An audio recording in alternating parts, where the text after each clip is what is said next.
very much all alert. Right now, if I was to go in there, they would eat me alive because it's about time for feeding. So they would definitely eat me alive. So for now, I will keep my feet and my legs surviving nicely outside here so I can just show you. These are about 300.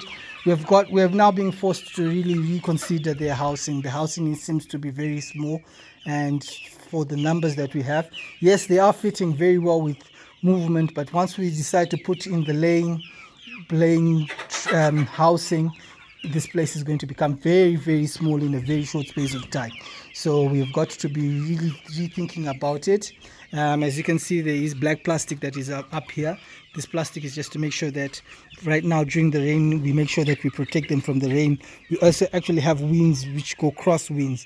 So our housing, no matter whatever direction we put it, with the kind of cross winds that we have, it does not help. The plastic is actually needed to just protect, to give them that extra protection.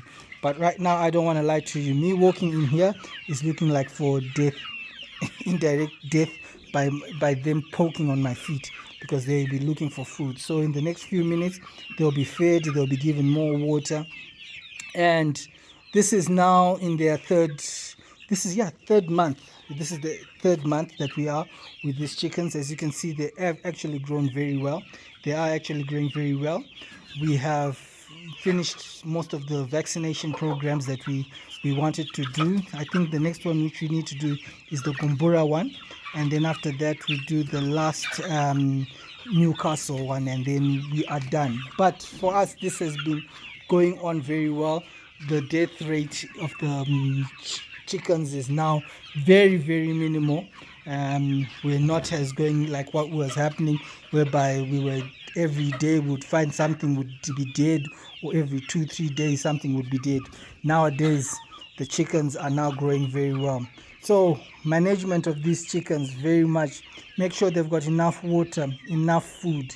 Make sure that the place is always cleaned. As much as we are doing deep litter system, we don't have the husks and the grass and the wood available. So what happens is that we let them out and we actually do sweep all the manure that is in there, and we actually make sure that it is always and it is always clean inside the housing.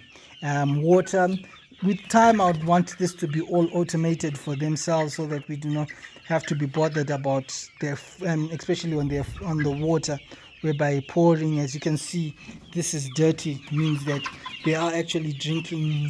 As you can see, they are perching on top of this, meaning that this water is now dirty, but they've been drinking it, which is bad for the chickens. This needs to be improved, and we'll be doing that, hopefully making sure that it has its own drinking system, whereby there's no need for us to go in there and pour water.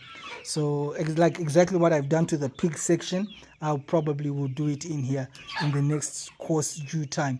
So this is really much about the Roadrunner chickens that we do have. These are Saso chickens. These ones come January, I'm going to have another probably 300 of them, but a different type, probably the rainbow group, which is more of a blackish color and more of blackish with coloring. And I'm also trying to see if I can get black whatever, but something of the sort, the black ones, to also complement. My aim for this is to get to about 600 to 700 of these chickens. I want to do the eggs, and then probably see what else I can do after I've done the eggs with this. But I am happy with where we are with this project. It is actually now, I'm now less frustrated than the time when they were just dying in heaps and dozens because of Newcastle. Then it seems like the Newcastle disease has now jumped out of this place. So I am happy, and we will be constantly monitoring and trying to see what else we can do. And then we go through here the ducks. The ducks, as you can see, most of them are laying. There's a lot of ducks which are laying eggs, and now that it's raining, it's also really very bad because a lot of the eggs do not come out well due to the weather. But we are just hoping that these ones that are laying, they're not affected with these rains. So this is where we are with the project. Thank you very much for watching. Thank you very much for subscribing and liking the channel, and keep on giving me more feedback. Thank you very much and have a good day.